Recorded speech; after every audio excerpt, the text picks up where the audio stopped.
All right, let's go ahead and get started. Yeah, my talk today is going to be on AI and education, a place where I put most of my focus in my pretty young career.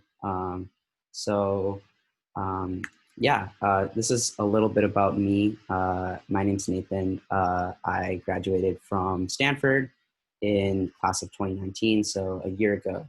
And I completed a bachelor's and master's in AI, and I also did a minor in education. Currently, I work as an engineer at Duolingo, which is an online language learning platform.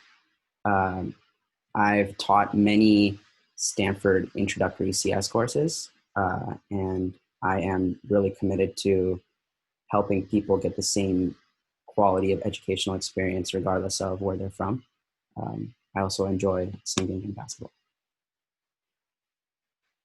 So I wanted to kind of start this off by talking about, why AI in education. Why is this the problem that I want to work on? Um, and I think it's mainly because there's just a lot of potential for AI to really be able to help change the way the classroom works. In some aspects, schools haven't really changed. If you look at United States schooling at the moment, um, actually the number of students compared to the number of teachers, the student-teacher ratio, is actually soaring in the public school system, as well as things that you may see when you go to your college classes, especially if you're going to be the one studying computer science. You'll start to see those classes be a lot bigger than they used to just because of the demand. And, how are we going to be able to really provide that personal support? There's also a lot of inefficiency in education. K-12 spending in the United States has tripled with no real educational outcome changes. And right now, the reality is that students need parents that have the monetary means and the time commitment to actually be able to really help them pursue a high quality education. This is something that I had with my parents, and they're incredible people, and I'm really fortunate that they exist. But I can't say the same for everybody else in the world. So this is why I think education is a really important problem. And I think AI can really help with it, with, just with regard to, it's, let me just talk a little bit about things AI can't do, right? Like it's not going to really be able to replace teaching, right? Like there is an aspect of, of breaking down instruction and of the personal touch that can't be done with AI, but reducing repetitive tasks for teachers, allowing systems that help scale the student-teacher ratio where students can actually have more general things to work with. They don't have to constantly need that personal support because we don't have the resources for that at the moment.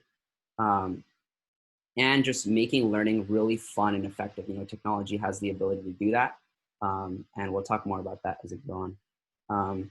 So throughout the course of this presentation, I'm mainly going to be talking about just some things that I went through when I've done things in AI and education, some topics that exist right now at the cutting edge, and some of the lessons I've learned in AI. As we kind of conclude that, this is probably going to be like, maybe a 20-minute talk, 25 minutes, I don't know, we'll see. And after that, I'll kind of open it up to questions from all of you. So, and I'm also curious to see what all of you are working on. So I would love to hear from you. So let's keep going. So one example of AI being applied to education is the example of an early warning system. Now what this is the ability for AI to help us detect when a student is struggling, or traditionally when a student is going to drop out of the schooling system. Especially when I talk about this, I may keep the focus on, the US high school system, but this kind of applies to anything, right? Whether you're thinking about dropping out of a course because it's too difficult, or whether you're thinking about dropping out of college because of financial reasons, or you're dropping out of high school because you don't fit in with your classmates, or you are not able to really succeed in school, or you don't have the support you need. Um, so there's a lot of data available for this through school districts, tracking the ability for you to perform in certain courses, right? Like if you are able to get good grades, if you are keeping good attendance, where are you living? Your zip code and like your financial status with regard to that zip code might matter a lot. Different identity related things like gender, race, etc., could matter as well. So all those things provide signals with large amounts of data, and it's not something that humans can process all at once. So AI can actually help a lot with this, to be able to flag certain students to say, hey, this person might struggle this year because of patterns that we've detected. So maybe keep a closer eye on this person, or provide them with more resources, more support, so we can help optimize the resources to the students that need it the most. And so that's kind of the motivation for early warning systems. And this is actually a problem I worked on. I analyzed the data from the San Francisco Unified School District, and I wanted to help them assess and figure out whether they could figure out when students were going to drop out of high school, or when they were going to leave the education system. So when I was doing this, one thing that I really had a lot of fun with was, being able to like build all the data pipelines and build the modeling, and have fun with a lot of fancy neural networks, and it was great. The thing I struggled with was that actually the label for whether somebody was going to drop out of school or not was actually dependent on two things. It could have either been that they were leaving the school system, or it could have been that they were just leaving the district and they were moving. And so there wasn't the state level district data that was necessary. I also wasn't sure, how to get that data. And so making sure that your data is like really correct, and thinking about like where the problem is in the data before you go to the modeling stage is really important. And so that's kind of the lesson that I took away from this, is that the problem outweighs the AI, right? Like the AI is really interesting and really fun, and that's where you get the most joy, as somebody who's an engineer at heart. But in reality, you have to figure out, hey, what's the problem here? Does the data help me address this problem? And then how can I use the AI techniques to really solve the problem, right? You have to think about the problem first, and then kind of think about, hey, how can AI actually help with this problem? So that's something that I learned through the course of that. And here's another cool topic in AI and education, which is grammatical error correction. So this is the idea that you can take certain sequences of sentences and be able to actually understand where grammatical misconceptions are, and correct those errors. So this is a company called Grammarly that actually does this on certain like Chrome extensions and other things like that, where wherever you're typing, it'll actually help you correct your grammatical errors. And this can be done in a lot of different ways. I saw that like, Grammarly, for example, like at the time when we were looking at this in a Stanford AI lab, the Grammarly system was really using specific rules to identify like if you had like one like bigram in a language and it looked wrong in a certain case, like they had a lot of hard-coded rules to be able to identify what was right or wrong. And something that we did as part of the Stanford machine learning group was we were looking at kind of the current research, and we were thinking, hey, like there is actually a way to use the architecture of neural machine translation, which is traditionally used in like things like Google Translate, a sequence to sequence at the time, you know, RNN models, but now these days it's more transformer models and things like that. If you don't know what those things are, it's fine. But basically, this is an architecture that allows you to convert a sequence of words to another sequence of words. So we were thinking, what if we had an architecture that converts grammatically incorrect sentences to grammatically correct sentences using the power of big data and neural networks? So we started building like a very simple tool. We started with the research, right? We were starting by thinking about, okay, how accurate can we get our error correction? And then we started actually putting it into a tool that people can use through a Chrome extension. And we called it Creo, which didn't really, it was just a random name. But the interesting part here was that we noticed some really cool things about the way that these neural systems were actually correcting grammar. And it was totally different from the way that Grammarly was doing it. This is not like a perfect example of the thing I've kind of screenshotted here. But one thing that we saw Creo start doing that Grammarly just wasn't able to do was actually correct things based on the not just the grammar of what was wrong, but what was more commonly said, right? So like, for example, if you had like a sentence where you said something like grammatically correct in English, but it was just awkward. Like normal English speakers wouldn't write like that, wouldn't say that. Creo would actually go and suggest that you write it like, and that not that it was wrong, but that it would actually suggest that you write this in a way that makes more sense to English speakers. And so this was interesting because we saw that it wasn't really correct. It wasn't correcting grammar, more so that it was actually like showing you how normal sentences are constructed, because that's what the data, that's how it learned from that data. So that was really fascinating to learn about. And we saw like tremendous potential for this kind of thing. And, you know, I think this spun off into like another company out of Stanford. And I think Grammarly started using some of these things as well now. So it was just interesting to see that at the forefront at the time. What I really took away from this was that like, I never really saw the power of what we were building until we kind of put it in the product form. And then I saw how it was fixing certain things.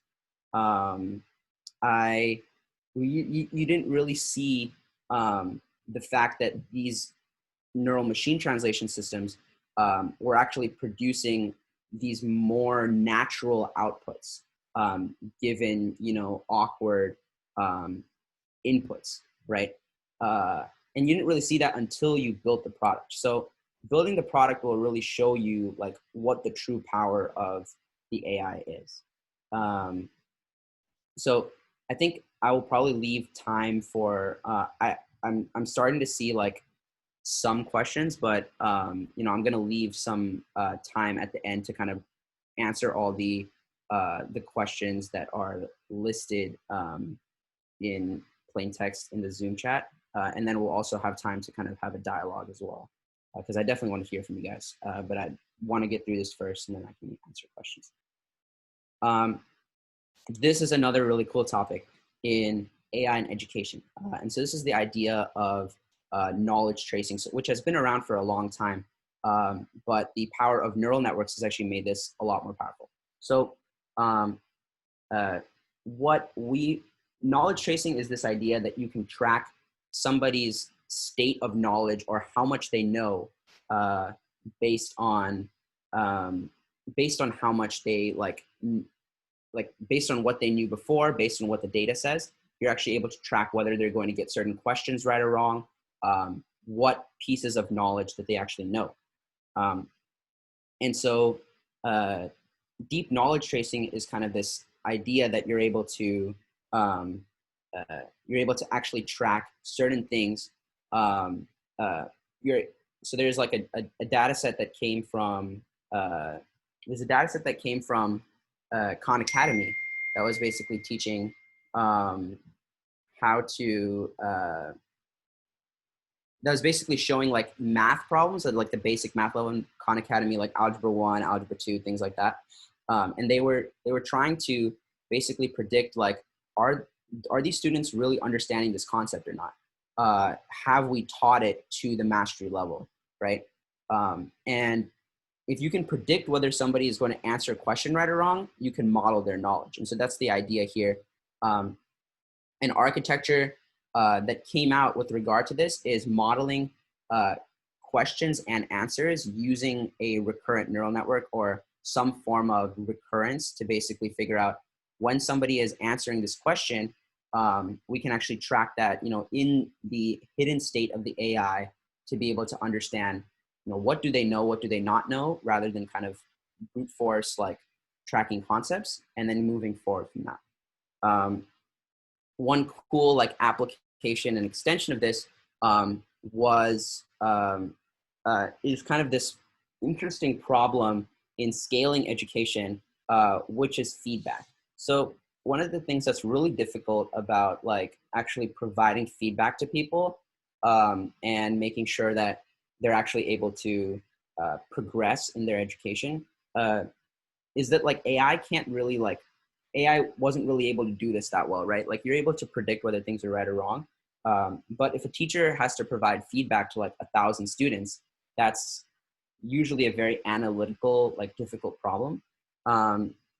There are the beginnings of this like starting to be able to happen. I used to work under this professor named Chris Peach in the Stanford CS department.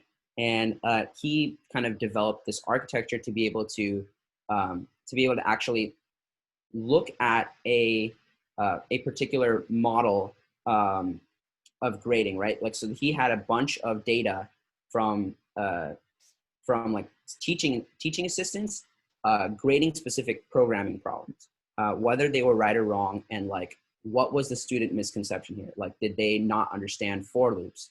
Were they not able to store things in variables? Did they not understand scope? There could be several kinds of buckets of misconceptions. And he actually trained a generative model to be able to actually go from the misconception to generating buggy code. And that model was actually able to now, in the reverse way, able to classify or discriminate, right? And figure out, based on this buggy code, can we actually figure out, what the misconception was? And so that will allow us to kind of automate feedback over time. And so this is like a very cutting edge area of research, and it's not fully developed, but this is something that AI is working on right now, right? How can we provide feedback to thousands of people learning online, especially since that's happening more and more right now because of, the current health situation and everything. So an interesting thing to think about, and just kind of going to the way we use knowledge tracing actually at Duolingo is like kind of building on these concepts, but doing it in a more simple way that impacts users as much as possible, right? So we have a system that is, able to track like how difficult a particular challenge is for learning a language, and also how proficient a certain user is. We're able to model both of those things using like very simple, like 2, 3, 4, 5 node logistic regression modules. And then we're actually able to roll that out to people where we're able to like give them things that are exactly at the level of difficulty that they need to progress. And when we're able to do that, we see that people spend more time learning because they're actually focused on the thing that they can truly understand. But at the same time, it's kind of pushing them.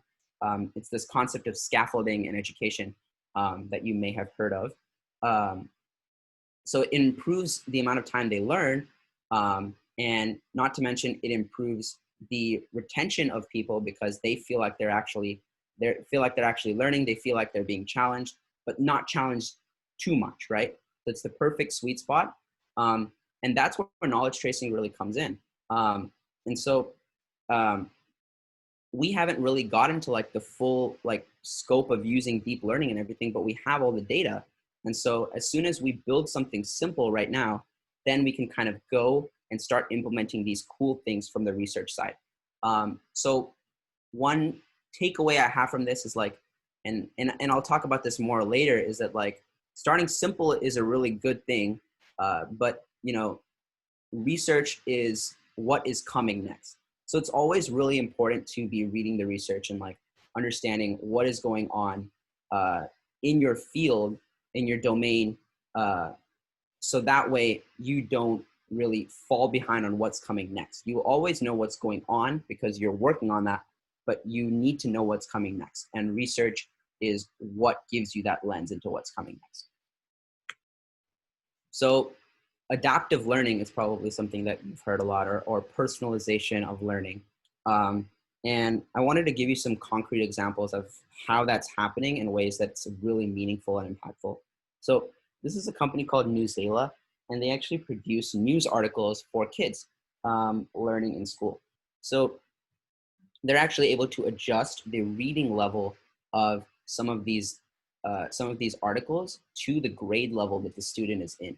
So based on, if you're in third grade, Newsela can actually take an article and convert it to the third grade reading level. And so that's like a very, you know, powerful way to make things at the level that students can truly understand.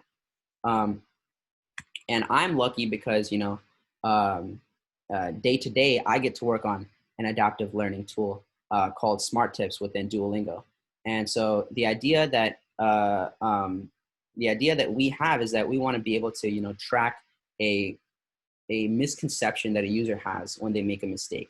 So when somebody types in a mistake, we process that mistake through natural language processing. We figure out through like transfer learning pipelines, we figure out, hey, like what is the sentence structure of this mistake? Like, what does it look like? And what does the correct answer look like? And based on that, can we identify like what actually is the misconception they're making, right? Are they not understanding like the plurality of certain adjectives and that it has to concord with the noun? You wouldn't say 7 kid, you would say 7 kids, right? What maybe the verb is misconjugated, and that's like very you know, common in like a lot of languages.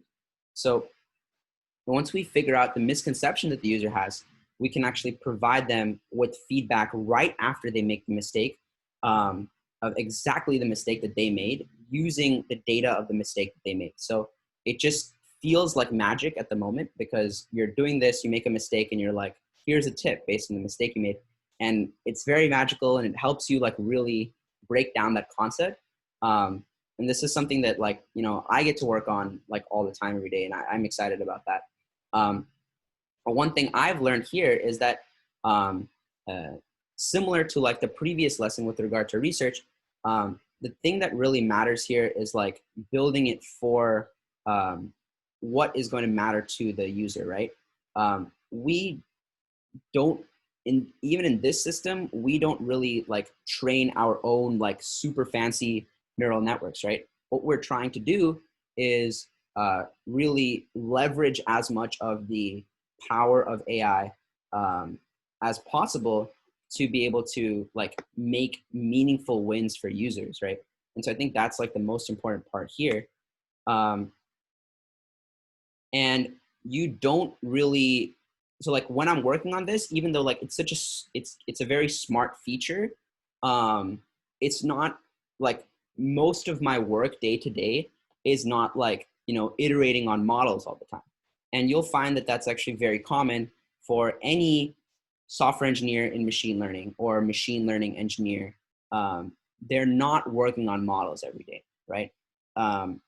The little things like building really good data pipelines, understanding what the use case is, figuring out how to build a really simple model and just get it in front of users and start collecting data.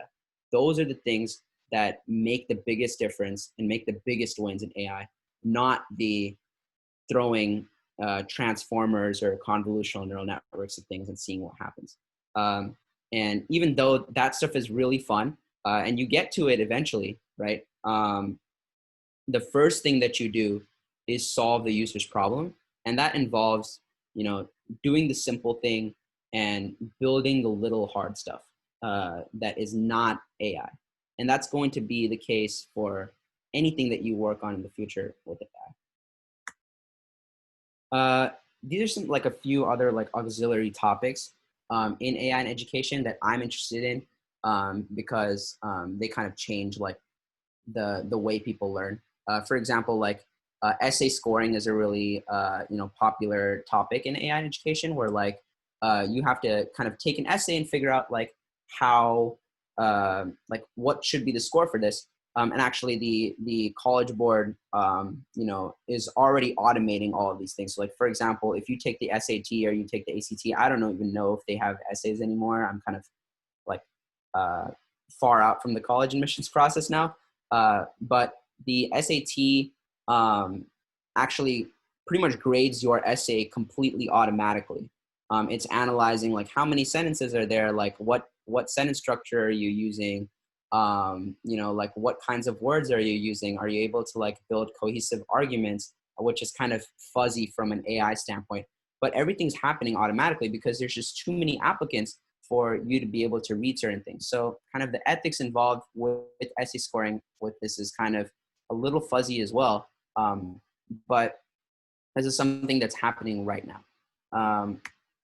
Another topic in AI and education that gets more important as you start teaching people that are not in school, and it's still really important for teaching people in school, is this idea to make education really fun and to gamify it, right?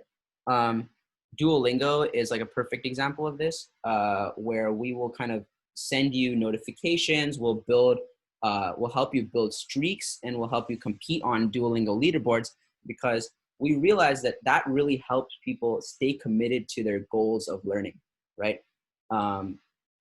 We know that people have a goal to learn a language, and we know that they need 5, 10, 15 minutes a day, whatever their goal is, and we know that they need to stay consistent, and so we can actually employ certain AI algorithms to make sure that that people are more likely to continue using Duolingo, right? And you'll see this, this is an application in AI and education, but you also see this in like Facebook or Instagram or Snapchat or TikTok or whatever these people are doing these days. They will send you targeted notifications using AI to figure out like this person is most active at like 8 p.m. at this time. They like these things. And so like, we're going to send them a notification with this because we know that they're going to click on it. And the click-through rate there, right, is the optimization. And so like you are trying to like make sure that the person clicks there. And this is the same case for, ads and for gamifying and all these things. You're probably pretty familiar with this, but it has a lot of big impact in education too, because one of the things that's really important in education, and probably the most important problem for us at Duolingo, is motivating students, right? Making sure that people continue to have habits that they stick to, right? Having a habit that you stick to is the most important part of being able to learn. So if you're not committed, you're not going to learn. And so that's where gamification comes in. So, before I conclude this talk, my passion is in AI and education, but, I encourage you to like really look at your passion, think about the problem that you want to solve, and then figure out how AI can help with it. There are a lot of important problems in the world to go solve. I'd encourage you to think about how difficult those things are, and really understand and break down those things. And then think about, hey, how can I use this really powerful tool of AI to make a big difference? And that's kind of harkening back to the first lesson. But I'd encourage you to, look inward and begin asking yourself the big questions. Who are you? What do you want? So that's kind of the end of my talk here. I'm going to leave this slide. I'm gonna actually drop the presentation in the chat now, so you can go through it, and you can click on those links if you're interested in learning more about those particular architectures and things like that.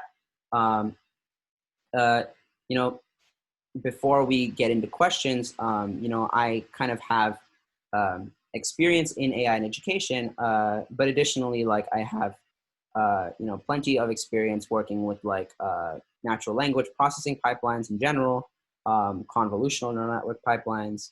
And so I'm happy to answer any questions related to AI or education or teaching that don't necessarily need to adhere to this talk. Um, so yeah, that's it from me. So thanks everybody.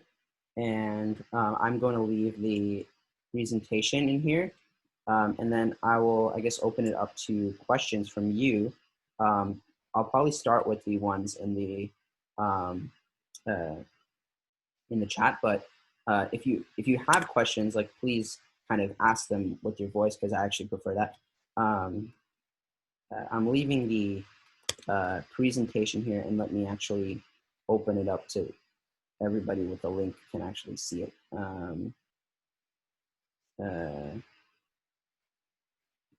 Cool. Okay, I just did that. So now you should all be able to see that. Oh, never mind. I sent it privately. Great. Okay. Thanks, NeuroHacks. And yeah, let me go back to just sharing my screen, clicking this present button, and uh,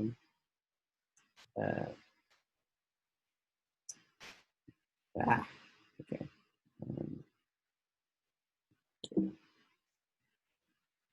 Oh, anyway, that's not it either, but okay. Zoom is always a struggle. There we go. Great. So yeah, let me read through some of the questions in the chat first.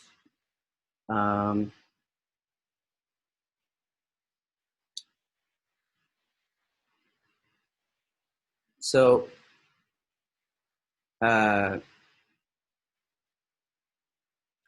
so there's some questions about like Grammarly and Gmail and the way that they actually you know, edit different things. Obviously, I don't know their architectures, but I can try to break them down for you based on, you know, what the current state of research is and what kinds of data Grammarly and Google have. So if you think about it, right, like Grammarly is an app that needed to start with some growth, right? Like they didn't have all the data in the world to work with. So from that perspective, the first thing that they did was they really started to work on, can we build like really good enough, simple, sophisticated rules that can actually help people learn. And so then they saw people making certain errors, Grammarly helping correct them and things like that. They may have used crowdsourcing techniques, right? Where somebody types in an error, Grammarly doesn't detect it, and then they're able to flag it. And so now Grammarly has that data that they can use and go think about, you know, how do I correct that?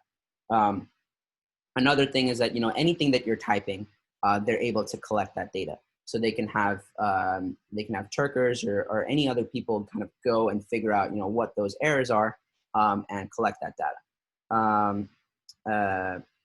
So that's that's basically how Grammarly got started, right? Because they have to kind of work from the base, right? While Google, I'm sure Gmail, for example, they have tons of data, right? Like they have massive amounts of data on when people are making certain mistakes, like spelling errors, etc. They've had that for a while, right? People have been typing in Gmail since like 2005. So if you think about it, like, or like, I don't even, probably earlier than that, right? So that's a long time. And Google has a lot of data, and they just need to tag certain amounts of it and use different like supervised and unsupervised learning models in massive neural networks to actually be able to figure out how to modify certain sentences to make them correct. You know, they probably did have to put some manual rules in there because neural networks are unpredictable and oftentimes very opaque and hard to interpret for users. So they probably did need to kind of add some level of interpretability through traditional software engineering. But I would suspect that Google used the advantage of their massive amount of data to do some of those things. Um, okay, I got another question about how to get started in AI and how to contribute. That's a big question. Um, there was another question about data sets for language translation. Actually, that's a really good question. Duolingo is a prime example of somebody that provides certain data sets. So I will share some of those data sets right now. One example of something that Duolingo just did was in our shared task, we actually released a bunch of data on how do people, translate and paraphrase sentences. So like one thing that we have is that we know what the most common ways to translate something are in a specific language. So we wanted to like help people figure out like from one sentence, instead of just translating it, can you figure out multiple translations? And can you figure out the translations that are most correct and most widely used? So that's one data set. Another data set that we've released, which is also in there, but I can also just link manually as well here, is a data set on actually on actually language-based knowledge tracing. So basically, are students getting answers correctly or incorrectly based on the difficulty of the language, but also what they got wrong previously? And that data set is publicly available as well. So those are two really good data sets. Now, let me go back to the hard question about how to get started in AI and how to contribute. So I think like AI is something like really powerful right now, and it's something that people are really excited about. The best way to get involved first, right, is to dive into the basics of being able to program. First, like being able to program in Python. I think that's probably the first thing that you need to figure out, because currently the data science and machine learning world is kind of centered around Python. But it kind of doesn't really matter what language you know. It matters if you understand, language constructs. Python is not a particularly difficult language to learn if you know another language. So that's not a big deal. The second thing after that is really, can you figure out how to actually just look at sample data sets and figure out, how do I process this data? How do I get it into the matrix forms that are necessary? How do I use tools like NumPy? How do I use tools like Pandas to actually load in data? And then, can I make meaningful gains with models like, can I try using models like logistic regression, like random forests, like decision trees? Can you try using those things using like scikit-learn to be able to train basic models, right? That's the beginning of it, right? Once you get that down, that's the core beginning part of it. And then after that, when you move forward from that, you want to figure out the most difficult part to get over the hump at that point is to figure out how the modeling really works. And so like when you employ logistic regression or when you employ a neural network, you need to know what assumptions that model is making, right? For example, like logistic regression, is implying that there's, this one like line decision boundary, and that like basically like two classes or like n classes can be separated by that boundary. That's like a and that boundary is like aligned to a certain extent. That's a pretty like strong bias in that model. And so you have to understand that, right? Decision trees are like quick to train, right? But what are their drawbacks? What are the drawbacks of a model like naive Bayes? And how do they work, right? You have to work out the math and understand how that works. That's very difficult. And I think that comes over time with being able to uh, uh, like first gain a like really good background in probability. Probability is crucial to understanding how AI works, because your AI is all about modeling uncertainty. So that's exactly what probability is. And the second thing that's really crucial is the basics of linear algebra. Just being able to manipulate matrices. Like, can you multiply a 2D array with a 1D array? Are you capable of multiplying a matrix with a vector? Can you look up certain things online to be able to manipulate certain equations to do that? That's important. Finally, like a good knowledge of calculus is really important for getting involved in AI. And the reason that's important is that AI is a lot about optimization. And a lot of AI models kind of revolve around the fact that you are trying to model the uncertainty or the error in a certain amount of data, and then figure out how to minimize that or figure out how to optimize that. And that optimization problem is something that you get really good at through working with derivatives and finding inflection points and finding things like that from the calculus side. So that's why the math of AI is probability calculus and really basic linear algebra. Once you have those pieces, then you can start understanding the individual models and how they work, and you can really accelerate with AI. There's a lot of public resources online to be able to understand those things, but you won't get them until you have these math fundamentals down. And so getting those down, I think, would be the primary goal, especially for those in high school. You have a lot of time, right? Like, don't think that you need to get involved in AI like right away. This is, by the way, the things that I'm describing are for people who want to get involved, actually building AI, right? There are other ways to be involved in AI. For example, if you understand certain things around the fact that like AI is difficult to interpret, or that AI is actually like pretty unpredictable in certain scenarios.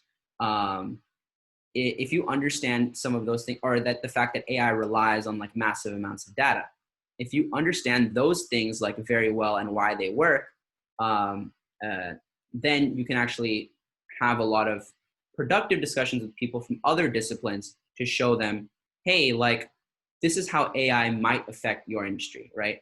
How is AI actually going to change the way that certain things work in your industry? Whether that industry is, like healthcare or construction or education or whatever it may be, right? If you know how AI works, if you know the basics of classification or the basics of regression or the basics of clustering, just those topics at a high level, then you can actually like help people from other disciplines figure out how AI works. You can actually get involved with a lot of work in AI policy, which is actually very interesting too. So I would recommend off the start, getting comfortable programming in Python, figuring out how to write simple models with simple data and following online tutorials, and then getting very good with those three core math concepts. I think that's the best way to get started with AI. After that, then your learning of AI will really start to accelerate. Okay, I'm getting a few more questions now. So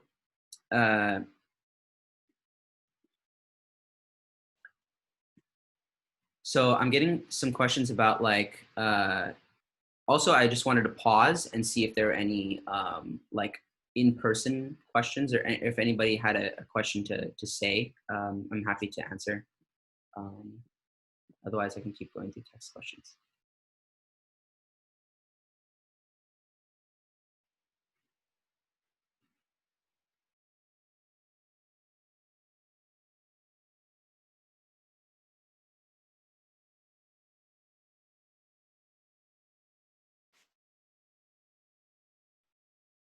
Okay. We'll keep going through text questions. We've got like 10 more minutes. So one question is like, when you're getting started with new projects, how do you design and architect the AI? Do you use like specific frameworks or tools, and do you have to be good with algorithms? Um, so yeah, when you're getting started with a new project, the first thing to figure out is the data set, right? AI is heavily reliant on data at this point. And so you have to understand like, do I have enough data? Do I have enough XY pairs to be able to actually predict certain things in the supervised learning concept, which is the best way to get started with AI. It's just to think about supervised learning. How do I go from like a bunch of data to predicting something important? How do I go from like all the data about a house to predicting its price on the market? So that's the best way to get started with AI, is to look at supervised learning and good amounts of data. And in terms of frameworks, like, yeah, Python, NumPy, scikit-learn, and to an extent pandas are probably like a good way to get started, along with like doing that you can do that in Jupyter notebooks or through scripts. It kind of doesn't matter. But I think that is like a good traditional way to get started, because there's a lot of online resources and a big community to help you with those kinds of problems. So whenever you're stuck, you can actually Google that problem, and you'll likely find the problem immediately.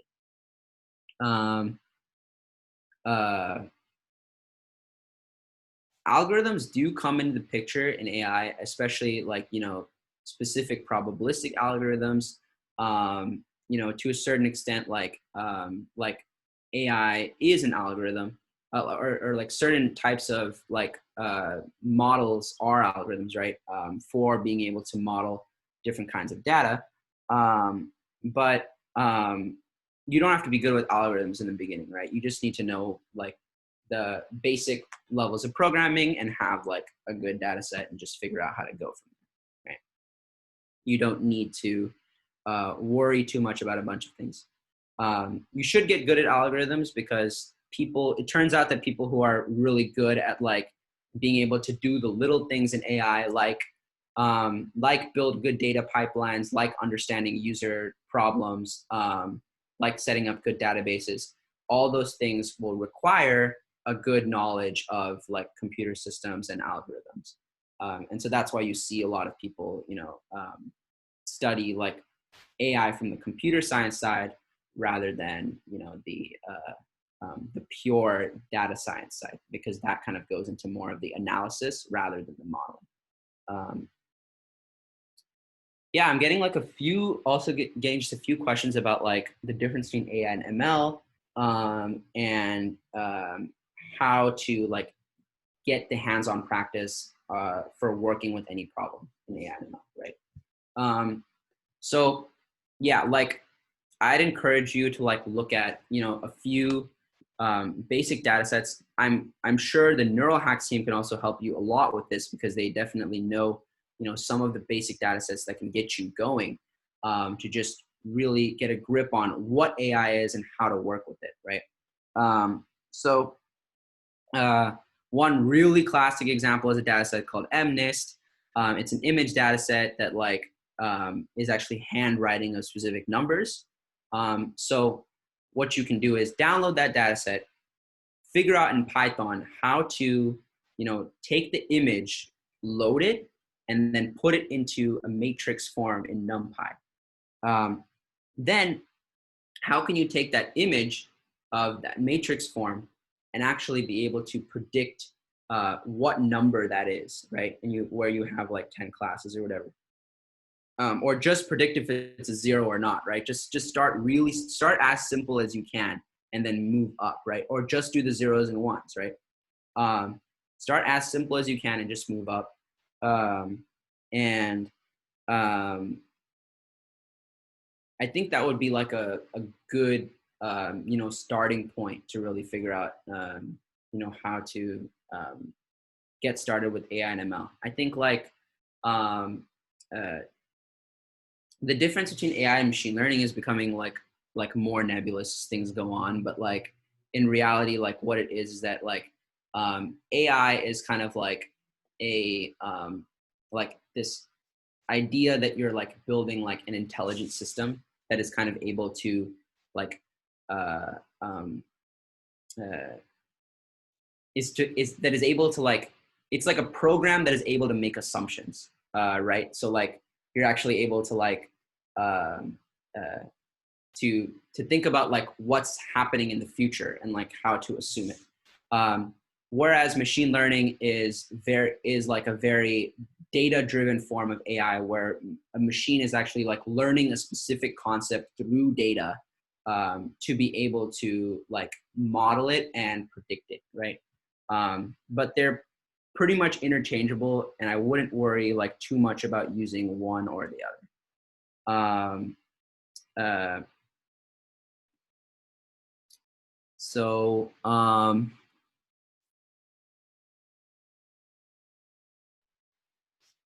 okay.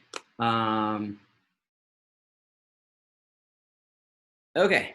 Um, okay. Fine. I will kind of leave these last questions to be last at this point because I'm kind of getting like very just specific questions about like, you know, how to get started, how to think about like specific AI resources just to begin with, right? And move forward from there. So what I'm actually going to do is I'm going to stop sharing this screen, but um, I'm going to show you like how I kind of look at AI problems and how I Google just kind of by like sharing my screen and moving through it, because I think that might be helpful. So let me go through this. Um, so, okay, great. So if I wanted to say like, you know, how to get started with AI, um, um, you kind of don't get much, right? What you're looking for, because to me, why did I think it doesn't look like too much, right? All of these are kind of like text things that don't really get you practicing, right? So what you want is like, you know, AI tutorial, Python, NumPy, something like that, right? So, right, like now you're gonna start like looking at like certain things, like Python NumPy tutorial, essential guide to NumPy for machine learning in Python. Um, uh, this will help you like kind of figure out, okay, like this is how we create a vector. This is how you create a matrix and like move through that, right? And you'll start to see like what the data looks like. Now, then you'll start to look at, okay, from like certain files, how do I read it into a NumPy thing? Then you want to say like, you know, understanding scikit-learn, because that's like that's also a really good way to get going, right? If you look at scikit-learn, a gentle introduction to scikit-learn. So that would be great.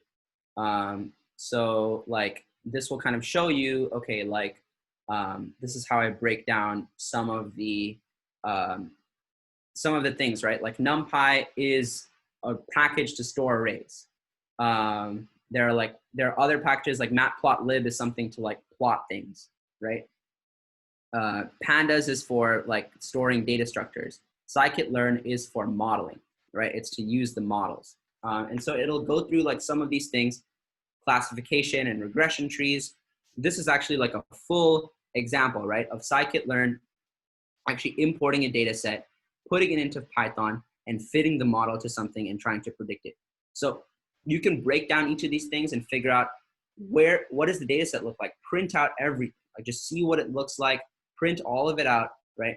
Not just the classification and confusion matrices, but like all these things, like what does this model look like right here? What does this data set look like?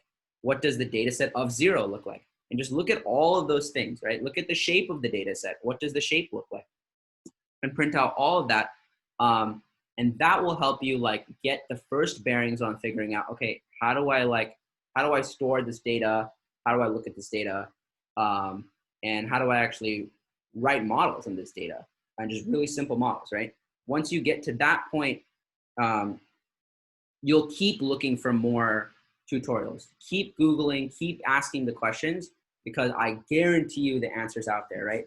So like, for example, like I want to like I have like a NumPy array, and like I want to like go from like a 2D array to a 1D array. So like I would look up NumPy 2D array to 1D, and it was even a suggestion. And so like now I can convert 2D array to a 1D array, and it shows me that I can use the flatten function to do that, right?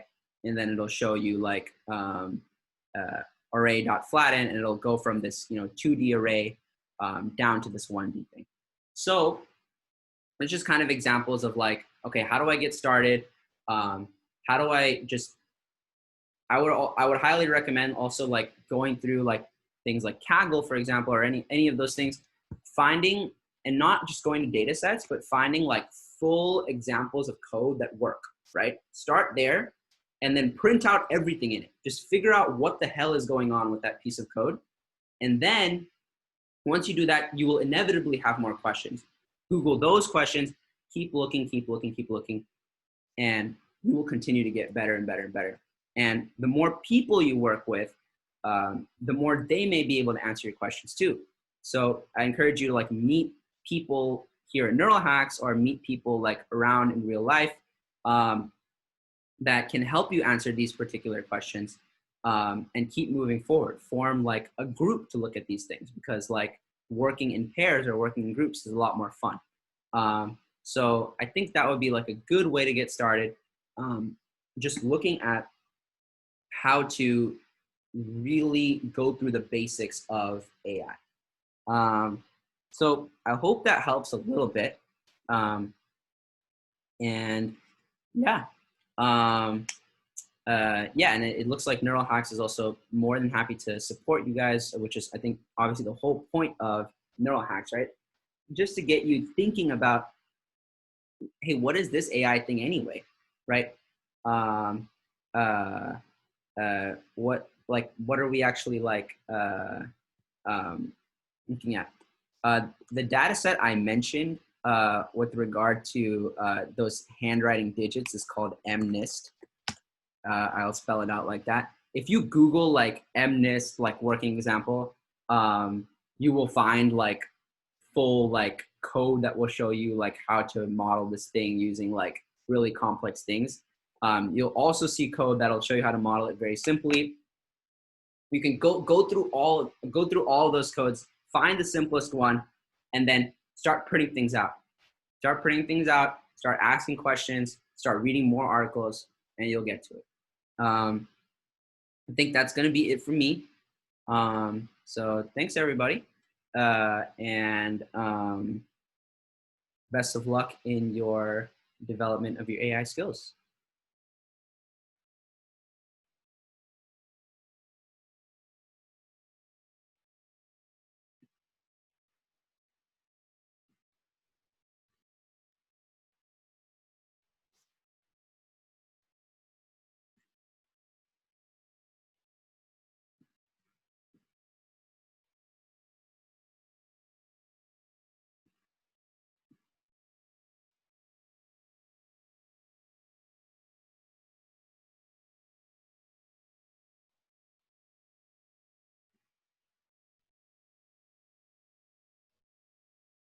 Appreciate it. Thanks everybody. Take care. Good luck.